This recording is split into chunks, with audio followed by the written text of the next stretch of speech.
Big day for Seattle's second airport. Paine Field is welcoming its first Frontier flight later this morning. Yeah, the addition of a second airline to Everett signals the kind of growth the Snohomish County Airport is looking to spark. Let's get to Drew Andre. He spoke with the airport CEO and got some insight into what the airport plans to do over the next decade, Drew, to expand and maybe add more flights. What's the latest?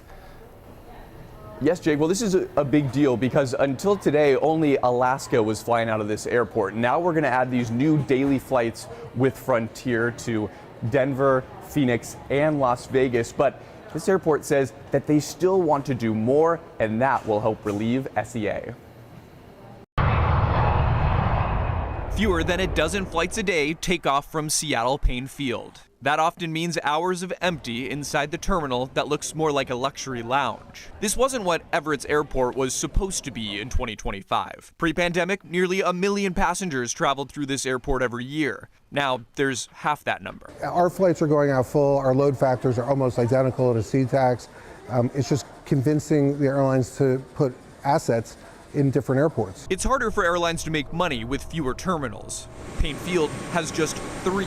Propeller Airport's CEO Brett Smith, who manages the airport, told me they have the private money for that to change. In 5 years, I'd like to see it have at least 6 to 7 gates. Just 2 weeks ago, Snohomish County Executive Dave Summers signed an order to expand the airport. The county will create a task force to oversee the process. Although there's no timeline, a drafted plan calls for an additional 12 gates. The region deserves a better option, and SeaTac needs the relief.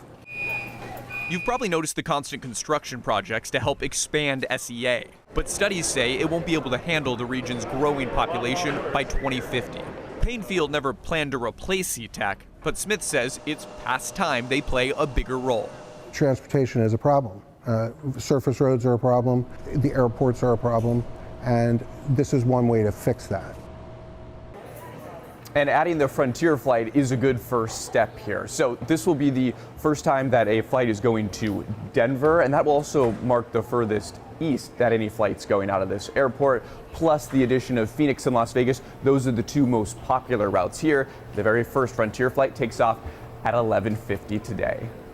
And we'll be watching for that. Drew, pre-pandemic, Paine Field had several more flights, and they're looking to get back to that. So how can they convince more airlines to add flights to Everett? Okay, so they believe the keys here are getting those additional terminals. That they believe that will really incentivize more airlines to get on board here. And number 2, really just awareness of people in the area to say, hey, I'm going to come to Everett and fly out of this airport instead.